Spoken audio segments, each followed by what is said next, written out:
You can see a number of pedestrian bridges in the Central Station Bridge, and as you're looking here, this is where the medieval bridge was. The Clutha Inn on the right represents some of the ferries, and you can see a steeple just above the just to our right there, and that's the original Merchant's House, the steeple of the Merchant's House, going back to the mid-1600s, recently been restored. And the merchants used to send their apprentices up to the top of the spire to see when the ships were coming in, so they could get their goods to market as quickly as possible. The Scotia Bar on our left is one of the three in the city that claim to be the oldest surviving pubs, or on the site of the oldest pubs in the city. It's now best known for being the centre of entertainment for one of our contemporary authors, James Kelman, who wrote such books as the Busman Hines and How Late It Was, How Late. I don't know if you're aware of him. As we're coming up here,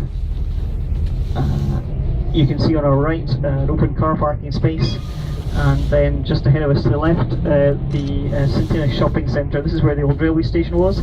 This is the second largest glass-covered indoor retail market in Europe, and it's at the bottom of Argyle Street, which is one of the three pedestrianised main shopping areas within the city centre, which you may wish to have a look through during your free time later in the morning. Centenach is the name of St Mungo's mother.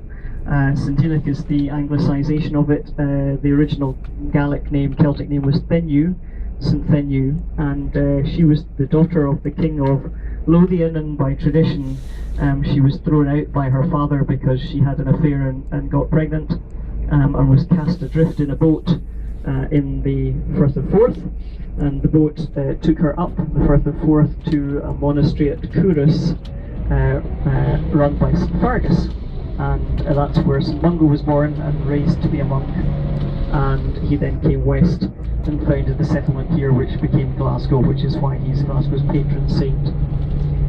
As we go through the traffic lights here, if you look to the left, you will see the shopping centre, or the pedestrianised area of Argyle Street. The shopping area in Glasgow sort of goes in almost like a Z shape. There's an